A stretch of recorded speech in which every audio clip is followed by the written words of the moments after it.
Саламатсыздарбы? Ала Тоо 24 түз эфирлерин улантат. Эфирде маанилүү маек, аны менен Мантур Шергазиев алып барам.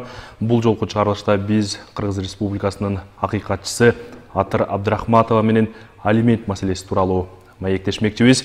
Бүгүнкү күндө бул социалдык, ошол эле учурда бир укуктук көйгөйгө айланып бара жаткан жагдай бар. Урматтуу телекөрүүчүлөр, биз түз эфирде иштеп жатабыз. Суроолоруңуздар болсо бизге WhatsApp аркылуу, ошондой эле түз байланышка чыгып узатсаңыздар болот. Биздин WhatsApp номерибиз 0550 30 01 42, ошондой эле 0312 67 04 76. Урматтуу телекөрүүчүлөр, бизге WhatsApp аркылуу кайрылууда, суроо узатууда аудио жана чалуу түрүндөгү суроолор кабыл алынбайт. Андыктан жазуу түрүндө, кат түрүндө кайрылсаңыздар болот. Ал эми 0312ден башталган номерге түз байланышка чыксаңыздар болот. Атыр Болотбек, саламатсызбы? Саламатсызбы. Студиябызга кош келипсиздер. Рахмат. Алимент маселеси мындай бир социалдык көйгөйгө, ошол эле учурда укуктук көйгөйгө дагы айланып бара жатат. Түшүнүксүз жагдайлар, көйгөйлөр көп болгон жарандар абдан арбын. Парламентте дагы бул маселе көп учурда көтөрүлүп жүрөт. Өткөндө ушул сот департаментинин өкүлдөрү да келди. Келген негизги даттануулардын, негизги өндүрүүлөрдүн 30%дан ашыгы дагы ушул алимент маселесинин айланасында экендигин айтып атышат да. Бул маселе, бул көйгөйдүн айланасында акыйкатчы институту эмне иш аткарат? Чынында алимент чегерүү, алимент алуу, балдарды багуу көйгөйү биздин мамлекет үчүн азыр чоң чакырык болуп атат. Анткени жылына эгерде 50 миңге жакын үй бүлө курулса, расмий катталып, алардын 12 миңи жылында ажырашууга бараткан көрүнүш бар да. Анан кийин ортодон мырза менен аялдын ортосунда пикир келишпестен улам ортодо калган балдардын тагдыры чоң суроолор бар. Анан кийин бизге дагы акыйкатчы институтуна ошол алиментин ала албай аткан кыз келиндер көп кайрылат. Арасында албетте мына мен иштеп аткан бир жылдын ичинде 2-3 эркек мырза киши кайрылды. Жалаң эле аялдар деп айта албайм да. Ошон үчүн алимент өндүрө албай аткан мырзалар дагы бар. Мырзалар дагы бар. Эми мындай алимент өндүргөнү бул эми бизде конституцияда дагы, анан кийин үй бүлө кодексинде, балдар кодексинде так жазылган. Ата эне экөө тең, эркек болобу, аял болобу, экөө тең балдарды тарбиялаганга укуктуу, анан милдеттүү, анан бакканга да милдеттүү деп турат. Ошон үчүн кээ бир учурларда билесиңер, бизде эркектер ошол ажырашкандан кийин балдарын өзүнө алып калган учурлар бар, аялдар таштап кеткен учурлар бар да. Ошолор дагы мындай мыйзам чегинде тарых үчүн алимент өндүргөнгө да барышкан учурлар бар. Анан албетте тилекке каршы көбүнчө эми аялдар кайрылат. Анан ошол учурда азыркы мынакей акыркы маалыматтар боюнча 70 миңден ашык адамга сыртка чыгуу тыюу салынган да, карызкорлорго. Алименттин айынан. Алардын арасында алимент төлөбөгөндөр дагы бар, анан айып пулду төлөбөгөндөр бар, ар кандай себептер менен, мисалы машина айдап барып мыйзам бузгандар. Коопсуз шаардын. Бирок ошол арасында алимент төлөгөндөр дагы саны арбын. Анан баарыбыз билебиз, азыр эми экономикалык жагдайга байланыштуу жумуш ордулары дагы эме болгондуктан, анан көбүнчө Россия чыгып кеткенден кийин ошол жолдоштордун аталарын таппай калып, алимент өндүрө албай аткан кыз келиндер бар. Анан ошол алимент өндүргөндө дагы тилекке каршы биздин жооптуу мамлекеттик органдар тараптан, жосо сот аткаруучулар тараптан, соттордон, жосо ушундай кайдыгер жоопкерсиздик менен мамиле кылган адвокаттардын айынан аялдар өзүнүн укугун ишке ашыра албаган учурлар көп да. Мисалы баарыбызга белгилүү, эми ар бир баланын эгерде эркек киши атасы таштап кетип балдарын бакпай атса, анын тапкан акчасынан 4/1 бөлүгүн бир балага өндүрсө болот да. Анан баланын санына жараша ошол өндүрүлгөн сумма дагы көз каранды. Анан бирок эгерде азыр билебиз да баарыбыз, катталган расмий өзүнүн иштеп жаткан жерин көрсөткөн, кайсы оокаты бар экенин көрсөткөн адамдардын саны аз. Көбүнчө тилекке каршы ажырашкандан кийин ошол балдардын алиментин төкпөш үчүн, балдарды багууга катышпаш үчүн мен эч нерсе акча таппайм, менин жумушум жок деген ар кандай иштер менен справкаларын алып келип, ошону көрсөтмө беришет да, мисалы эркектер. Ошол да чоң суроо. Андан кийин ошондой учурда эмне кылыш керек? Эң маанилүү ошол болуп атат. Анткени эгерде тапкан айлыгы жолсо, атайын барып сүйлөшүп, кичинекей айлыкты 4 миң сом айлык табам, 6 миң сом айлык табам деп сотто алдап алып келген документтер менен ошону алдаган алып кетип калышат да. Ошондо десеңер 6 миң сом айлык табып атам деп алып келсе, эки баласына 3 миң сом, 4 миң сом төлөп калат. Анан башка үй бүлөм бар, башка балдарым үй бүлөдө балдарым бар десе, ал сумма да азайып кетет да. Ошон үчүн кандай десем, ушундай жоопкерчиликтен качып, балдарды каралашкандан качкан мырзалар да бар тилекке каршы. Ошон үчүн биз аялдар билиш керек. сөзсүз түрдө эгерде мен тапкан акча каражатым жок деп атса, же болбосо жумуш ордум жок деп атса, же болбосо ошол алып келген аныктамасына, справкасына ылайык кичинекей айлык алып атам десе, анда мамлекет тараптан каралган башка жоболор бар. Мисалы, ар бир райондо билесиңер, бизде минималдык айлыктын суммасы көрсөтүлгөн, ар бир райондо мисалы 14 000, 16 000, эми ошол райондун экономикалык абалына, анан киши санына жараша бекитилип турат да. Ошондон, ошол суммадан дагы айлыгынан эмес, эгерде айлыгын кичинекей көрсөтүп атса, тапкан кирешесин, ошол суммадан өндүрсө болот да. Кээ бир учурларда бул да туурараак иш аракет. Анан эми албетте дагы бир жакшы ыкма, эгерде мындай эки тарап сүйлөшүп, балдарды багуунун алименттин көлөмүн сүйлөшүп, нотариус аркылуу бекитип алгандары, эми бул жакшы болмок да. Эми ачык эле мен ушунча балдарымды карашам, ушунча төлөй алам деп ачык, чынында эле азыркы мынакей балдарды бакканын бир тойлакча керек. Айыл жергесинде да, шаар жергесинде дагы ошон үчүн эки тарап сүйлөшүп алып, келишим түзсө болот. Ал келишимде алар сөзсүз түрдө бирок нотариуска барыш керек да. Анан нотариус ошону бекитип бериш керек. Анткени бизде көбүнчө ооз-эки сүйлөшүп алышат дагы, анан кийин 1-2 жыл өткөндөн кийин өзгөчө эгерде эркек киши кайра башка үй бүлө куруп кетсе, анан такыр эле мурунку үй бүлөсү менен балдар менен кол үзүшүп койгон учурлар бар да. Анан аялдар мынакей сүйлөшпөдүк белек деп, кайра ыйлап, мындай жаманаттуу көрүнүп, балдарына дагы жаман көрүнүп, балдарын бага албаган, кыйналган учурлар бар. Ошон үчүн эгерде эки тарап ажырашып аткан маалда балдарды багуу боюнча сүйлөшүүлөргө жетишсе, аны сөзсүз түрдө ооз-эки бойдон калтырбай, нотариалдык түрдө бекемдеп коюш керек да. Сотко чейин жеткирбеш үчүн да. Анан албетте эгерде жок төлөбөйм, жок менин балдарым эмес, жок мен тааныбайм, жок менин акчам жок, же болбосо мен сыртка чыгып кетем деп качып кеткен учурлар болсо, анда аны эми албетте сотко кайрылыш керек. Сот аны өз ишине алып, жанагы мыйзамда көрсөтүлгөн мүмкүнчүлүктөр менен алиментти чыгарып берет. Анан эгерде алиментти төлөбөй жатса, сот аткаруучулар сөзсүз түрдө чара көрүш керек, сот аткаруучулар сөзсүз түрдө көзөмөлдөш керек. Эгерде алиментти төлөбөй жатса, ошол төлөбөй аткан балдарды карап аткан тарап, аял болсо, эркек болсо, балдарды карап аткан тарап, сот аткаруучулар кайрылып, ошол төлөбөй жаткан адамды сүрөтүн расмий чыгарып, ошол карызкорлордун тизмесине киргизип, мындай жарыялагаса да болот да. Бул дагы мындай моралдык болсо дагы, тушкан арасында дагы мыйзамда көрсөтүлгөн нерсе, мыйзамда көрсөтүлгөн, сөзсүз түрдө, бирок ошол алиментин төгө албай аткан, алименттин ала албай аткан тарап барып сот аткаруучуларга арыз жазып кайрылыш керек да, ушунун эмесин чыгарыла депчи. Анан албетте жанагындай сыртка чыкпаганга тыюу салынат, көп чаралар бар да. Анан сот аткаруучулар ошол өзүнүн ишин катык менен аткарыш керек. Анан карызкорлукка айткым келет, карыз топтоло берет. Азыр мамлекет бул тараптан катуураак мындай саясат алып бара баштады. Карызкорлордун санын айтып атпаймын, 70 миңден ашык, анан келесиңер 22 миллиард сом карыздары бар экен да. Бул эми арасында алиментчиктер да бар, бирок барыр алименттин эле суммалары бир жылда бир топ эле чоңоюп калат. Анан ошол алимент ала албай аткан тарап сотко кайрылып, ошол алименттин суммасын ар бир төлөнбөгөн күнгө дагы индексация кылганга да мүмкүнчүлүк бар. Демек турган карызы дагы 1% өйдөлтүлүп, баары төлөй турган убакыт келет да, мындай жүрүп качып жүрөргөн болбойт. Ошон үчүн чакырып кетилет эми учурду пайдаланып, баарыбызды жоопкерчиликтүү ата эне болгонго, албетте үй бүлөнү дагы пландаштыруу нерсе да чоң суроо бизде. Сөзсүз түрдө эле бизде мындай болуп атпайбы, жаштарды үйлөнтө калып, окууну бүтсө эле үйлөнгүлө, үйлөнсө эркек баланы Россияга чыгарып иштегенге, кыздарды үйдө алып калып оокат кылдырышып, мисалы оокатка аралаштырып, үйдүн оокатын анан төрөп, жолдош аяктан башка бирөөнү таап кетип, же ар кандай себептер менен үй бүлө ажырашып кетишсе, бала менен эчте калып калган учурлар аябай эле көп да. Анан кийин ошондуктан пландаштыруу маселеси керек. Төрөлө аркасынан чогулгандан кийин, төрөгөндөн кийин андай экөө тең эки тарап тең кызыктар болуш керек да баланы. Үй бүлөнү пландаштыргандан мурда үй бүлөнү курулуп жатканда кантип мыйзамдаштыруу керек? Эми албетте баарыбыз билебиз, бул тарап аябай чоң суроо болуп атат бизге.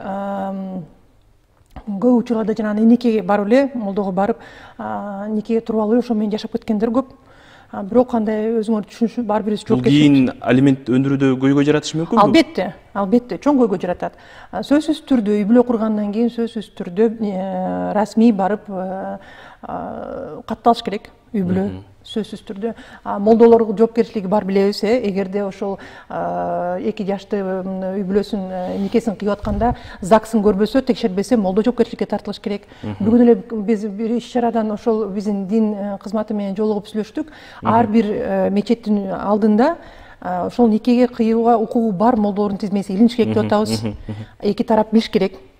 Чынында эле ушул мамлекет тараптан каралган, аккредитацияланган окуусу билими бар нике кыя турган адам. Ал болсо жоопкерчиликтүү ар бир никени ал сөзсүз түрдө катташ керек. Каттап аткандан кийин демек ошол никеге чейин алар расмий мамлекет мыйзам боюнча никеге туруштуу турушкан жокпу, карайт да, каттайт. Ошондо жоопкерчилик бар. Ошондуктан албетте. Анан эгерде жок, ЗАГСка барбай эле, эч кандай документ кылбай эле, жөн эле молдо аркылуу эле нике кыйдырып алып жашайбыз деп, анан балалуу болгондо, бала төрөлгөндө атасы ким деп көрсөтүлбөй калса, анда билесиңер, эртеңки күнү ал атасы экенин далилдеш керек. Көп учурларда тилекке каршы эркек кишилер таанып менин балам эмес деп качышканга аракет кылат. Кийин бул эми ачуу чындык. Анан кийин сотко бериш керек, ДНК анализ өткөрүш керек. ДНК анализди бизден азыр билесиңер, кылганга мүмкүнчүлүк жок. Казакстанга, Россияга жөнөтүп кылдырып атышат. Алда кымбат. Алда кымбат, өлө кымбат. Анан кийин өзүң балдарды бакканга мисалы сөзсүз түрдө жумуш ордуң болуш керек, балдарды багыш үчүн ден соолугуң бекем болуш керек. Көп чакырыктар бар да, ошон үчүн жоопкерчиликтүү мамиле кылыш керек.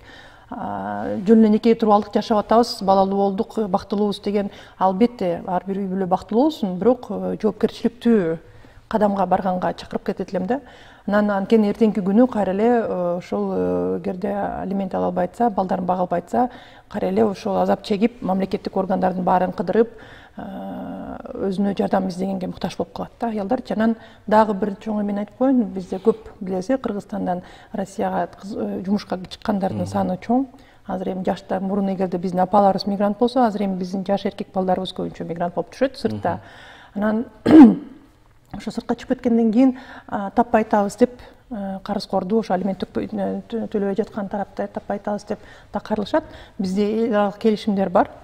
Минский, Кишиневский деген эки конвенциябыз бар.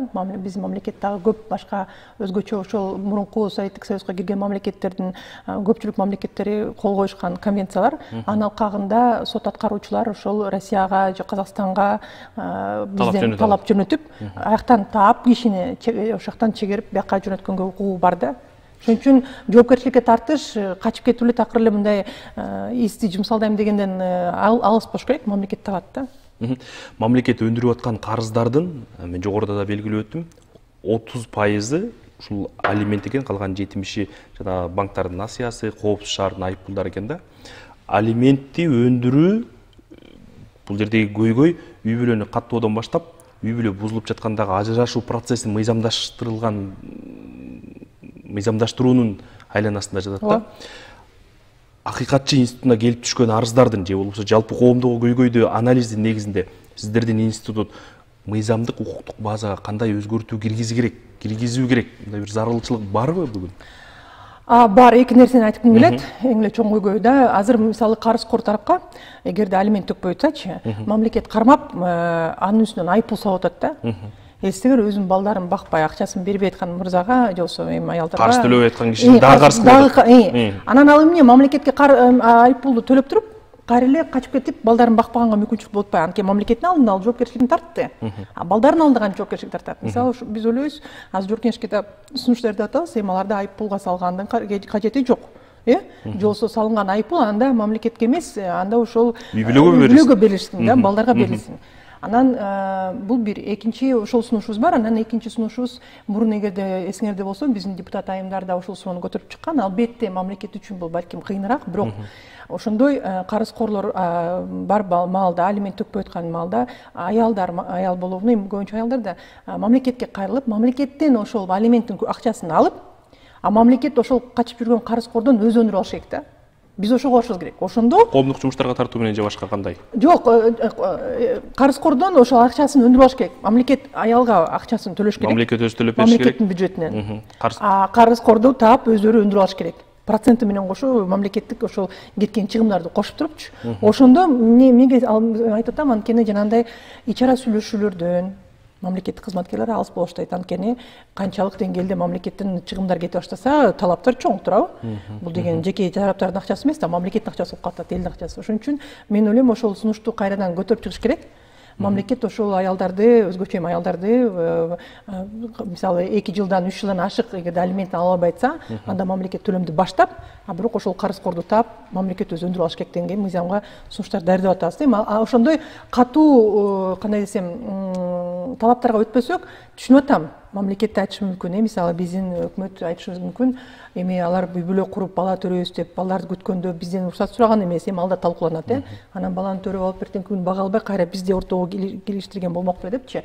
Бирок көп учурда балдардын ошол алиментин же болбосо балдарды ошол карызкор тарапты жоопкерчиликке тартуу суроолор боюнча сот аткаруучулар, соттор, адвокаттар ортомчул болуп аралашып, туура эмес консультация берип, туура эмес мындай жарым-жартылай чечим чыгарып, баарына мындай учурду пайдаланып кайрылып кетелим да, алимент дегенде биз ойлобош керек, бул аялдын мындай каалоосу депчи, эркелеп, эптеп жине тиш үчүн эркектин аркасынан түшүп ал деп үмүттөнүш керек. Алимент бул баланын акчасы. Аялдык эмес, баланын акчасы да, ата эне экөө тең баланы бакканга билдетүү да. Ошон үчүн алимент ошол баланын акчасы да, атасынын энесинин акчасы эмес. Мен мисалы кээде бир жолугушуудан мага бир эже да, менин умурак эже экен, кайрылып айтат, "Атыра, силер ушул алиментти жок кылууга барышыңар керек. Ушул баскан турганы жаман кыздар эркек балдарыбыздын баштарын айлантып, баласын төрөп алып, анан кийин өзүн бактырып атышат" дейт да. Ошондой да пикир бар коомдо. Эстиңер? Өндүрүлгөн акчанын баары чын эле балага жумшалып атат деп айта алабызбы бүгүн? Эми аны кайрадан мында да бул биз мамлекет канчалык деңгээлде баарыбыз так иштейбиз. Бизде атайын социалдык кызматкерлер бар, ИДН кызматкерлер бар. Ар бир районго, ар бир мектепке бекитилишкен. Ошол социалдык кызматкерлер, мисалы биздин соц камсыздоо министрлиги аялуу топтордун тизмесин жүргүзүш керек. Анан ажырашкан аял балдар менен бул дароо ошондой коркунучка туш келе турган аялуу топко кирип калат да, дароо эле. Демек мамлекеттин көзөмөлүндө болуш керек. Анан ошол балдардын учурунда тамак ичип, дарыланып, энеси акчаны мисалы өзүнүн косметикасына эмес, а балдардын алиментти, ден соолугуна, балдардын окуусуна жумшап атканына мамлекет кайтарып туруш керек. Анткени Конституцияда бизде так жазылган. Биздин балдар бул жогорку, эң жогорку баалуулук, мамлекет, коом өзгөчө көмөк, өзгөчө жардам бериш керек депчи, өзгөчө кароодо болуш керек деп. Ошондуктан ал жактагы мамлекеттин катышуусу чоң. Ошондуктан бирок жок, өзүнө коротуп атат, өзүнүн кийим кечегин алып атат, той топурга баратат деп балдарга аралашпаган болбойт. Анда эркектер, ошондой ишенбестик көрсөткөн эркектер, мисалы сот аткаруучуларда ошондой тажрыйба бар, өзүлөрү барып кийим кечегин, тамак ашын, мисалы айына бир жолу мен деле базарга барып, 2 айда бир жолу барып үйгө тамак аш алып коем да. Алып келип туруп, ошол тизмеси менен алып келип тыштап, кийим кечегин тыштап, мисалы алименттин ордуна, анан кийин сот аткаруучуларга ошону барып бериш керек анда. Тияк тарап чынында эле ошол жака алып барылганын тастап бериш керек. Эгерде такыр эле ишемей барсачы, мен ойлойм, негизи эле мындай жоопкерчиликтүү мамиле кылса, эки тарап, аял менен күйөөсү мурунку ажырашып кеткенден кийин балдарынын кызыкчылыгы үчүн мындай жоопкерчиликтүү мамиле кылышса, сүйлөшүп, мыйзамдуу жолун табыш оңой. Башкысы ошол ажырашкандан кийин бири-бирибизге таарынычын чыгарып, кандайдыр бир залакасын тийгизип, жинетем деп аракеттин аркасынан балдарды кыйнабаш керек да. Анан эң башкысы чынында эле ошону тынч, анан мыйзам чегинде чечип, баарын мындай кагаз жүзүнө түшүрүп алыш керек. Сиз жогоруда сөзүңүздүн арасында ич ара сүйлөшүп алууларга бөгөт коет элек, мыйзамдык өзгөртүүлөргө барсак деген. Жок, ич ара ошол айтпайм. Кандай сүйлөшүүнү айткыңыз келди сиз ошондо? Мисалы, карызкор тарап сот аткаруучулар менен сүйлөшүп алат. Акчам жок, же болбосо мына справкам эртең бүрсү күнү деп чөйүп жүрөт. Же болбосо сотко барып, ошондой сот менен сүйлөшүп алып, ошол кичинекей айлык таап атам, ошоно кирешем бар деп, ушу менен эле чыгарып бере бер деп алдашат, мисалычы. Сыртка чыгып атып дагы ошол коюлган ушул эмени чектөөнү аттап өтүүгө аракет кылышат. Анан кийин мен дагы учурду пайдаланып азыр кайрылып кетет элем, ошол бул балдардын акчасы дегенгечи. Аялдар көп учурда карызкорлорго өзүнүн мурунку күйөөлөрүнө жазып беришет. Сыртка чыгып иштеп келем, анан багам деп айтышат да, мисалы үмүттөндүрүп, берем сөзсүз, төлөйм карыздардын баарын жабам деп. Ошондо аялдардан сот аткаруучулар сөзсүз түрдө арыз алышат. Эч кандай карыздары жок, алимент боюнча жашнакай төлөп атат, жана сыртка чыккан чектөөсүн алып койгула деп. Бул жалган. Туурабы? Анткени карызкор аялды барып алдап, туугандары же болбосо барып коркутуп, ошондой да учурлар тилекке каршы бар. Балдарын алып коюп, балдарыңды бербейбиз, жазып берип, мен балам сөзсүз чыгыш керек, иштейт ошондон деп кайын журтуда келген. Мындай тил кат негизи иштейби? тилкат ошол тажрыйбада тилекке каршы иштеп атат. А бирок мыйзам боюнча иштеш керекпи? Мыйзамда деле каралган, анткени ал колуна алдым дегенде тастыктап атпайбы аялчы. Анан ошон үчүн мен аялдарды чакырып кетелем, антип бул биздин укугу эмес аялдын. Бул балдардын укугу, ошол акча балдардыкы. Ошентип карызкордун карызы жок деп жазган аял балдардын укугун бузуп аткан болот да, алданып балдардын укугун. Ошон үчүн андай тилкат жазгандан алыс болуш керек, чындыкты жазыш керек, мыйзам чегинде жүрүш керек. Анткени эртеңки күнү жок мени коркутту эле, жок мени алдады эле, ошон үчүн жазып бердим эле, анан 100 миң 300 миң карызы бар эле, балдарымды бага албай атам, операцияга керек, сыртка чыгыш керек, олимпиадага катыш керек болуп турайбы мисалчы. Акча керек эле деп кайра өзлөрү эле аялдар өзлөрү уят болуп калышат да. Ошон үчүн эгерде карызкор акчасын төлөбөй жүрсө, качып жүрсө алименттерин, анда эртеңки күнү келип мен сыртка чыгам, анан сөзсүз түрдө багам деп айтабы, кайын журт келип коркутабы, же туугандар же достор келип коркутабы, алдашабы, андай сөзгө барбаш керек. Анткени баланын укугу биз баарыбыз түшүнүш керек да. Алимент бул баланын акчасы да. Эненики да эмес, атаныкы да эмес, бул баланын акчасы. Көрүүчүлөрдөн келген суроо: саламатсызбы? Мен жолдошум менен 8 ай жашап ажырашып кеткенбиз. Уулум өзүмдүн фамилиямда. ЗАГС алганга жетишпегенбиз. Уулум 12 жашта, жалгыз тарбиялайм, атасы тараптан жардам жок. Кантип алиментке берсем болот деген суроо экен. Башында айтып кеттик, ушундай тилекке каршы учурлар көп да. Анан биринчиден ошол атасы, уулуңардын атасы конкреттүү адам экенин далилдешиңер керек да. Биринчиден ал өзү эгерде жоопкерчиликтүү мамиле кылса, ал өзү аталык милдетин мойнуна алып, мен атасымын деп кагазга түшүрүп бермек. Андай мүмкүнчүлүк бар, атайын арыз менен кайрылып ЗАГС органдарына. Эгерде андайга барбай аткандан кийин аны анда сотко берип, анын аталык фактысын сот аркылуу далилдеш керек. Анда кайра эле барып ДНКга тестке өтөт.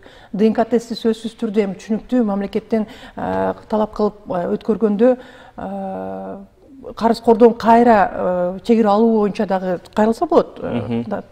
Бирок көбүнчө бул жеке компаниялар кылгандан кийин баары бир ошол ДНК менен атасы чынында эле ошол киши экенин далилдеш үчүн акчасынын төлөмдөрүн табыш керек да, төлөп бериш керек. Бул да өзүнчө бир чыгым. Бул да өзүнчө бир чыгым да. Анан кийин эми ага бара тургандан кийин акча таап эле ДНК тест кылып, анан сотко кайрылып, сот аркылуу тастыкталыш керек да, атасы деп. Уулум 12 жашка чейин деп атат да. Ушул жаш боюнча канча куракка чейин баланын жашы боюнча алимент төлөнөт? 18 жашка толгонго чейин алимент төлөнөт сөзсүз түрдө ар бир балага. Токмок шаарынан көрүүчү суроо узатып аткан экен. Күйөөм 2-нчи аял алган, ортосунда 2 бала болду. Меники да 2 бала, алиментти кыскартып салган дейт. Ушул жерден суроо да.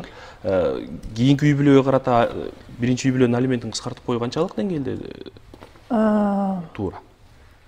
Негизи мыйзамда каралган да. Бир балага мисалы 4төн 1 бөлүгү таап аткан кирешесинин акчасынан 4төн 1 6дан 1 деп жазган экен да. Анан 2 баласына 3төн 1-ин, 3төн же андан жогору баласына жарымысын, тапкан кирешесинин жарымысын төлөйт да. Анан кийин эгерде башка ошол үй бүлө куруп, башка да балдары бар, анан аялы да үйдө отурат деп мисалы кайрылса, сот ошону эске алуу менен берки мурунку үй бүлөдөгү балдарынын алиментин кыскартууга укугу бар да. Тилекке каршы. Ошон үчүн сот мыйзамсыз иш кылды деп айта албайм. Бирок кандай десем, бир баланын кызыкчылыгы үчүн башка баласынын кызыкчылыгын чектеп коюш туура эмес да. Бардык балдар эми ата эненин ким кандай шартта болбосун тең укуктуу камкордугун алганга укугу бар да. Ошондуктан сот ошондой кыскартууга алып барган да.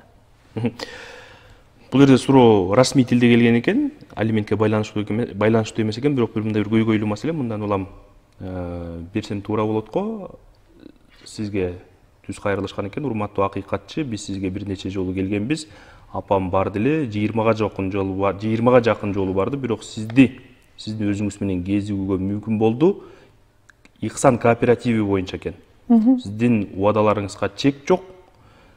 Ихсан боюнча конкреттүү түрдө эмне кылдыңыздар деген экен. Ихсан боюнча билесиңер, биздин офистин алдында митингде уюштурушкан Ихсан тарап. Анан биз эми акыйкатчы катары дагы бир ирет айткым келет. Биз соттун же болбосо укук коргоо органдарынын милдетин аткарбайбыз. Укук коргоо органдары күнөөлүү тарап ким экенин аныкташ керек. Соттор болсо ошол күнөөсүн далилдеп өзүнүн өкүмүн чыгарыш керек да. Анан кайсы тарапка канча акча карыз, төлөмдөрүн дагы сот орнотуп бериш керек. Биз бул суроону көтөргөндө биринчиден жанагы финансылык пирамидага аралашкан сол адамдардын укугун коргоо максатында биз бул суроону көтөргөнбүз. Анан кийин башка финансылык пирамидаларды талкуулап атканда Ихсандын ошол квартираны ала албай жүргөн адамдар келип кайрылышкан. Бир нече убакыт өткөндөн кийин экинчи тарабы квартирасын алып ушул компания иштей берсин дегенде да кайрылышкан. Анан азыр билесиңер, бул компаниянын тегерегинде кылмыш иши козголуп, тергөө жүрүп атат. Анан биз бул боюнча өзүнүн сунуштарыбызды өкмөткө жөнөткөнбүз. Байма-бай келип турушат Ихсандын ошол эки тарап тең өкүлдөрү.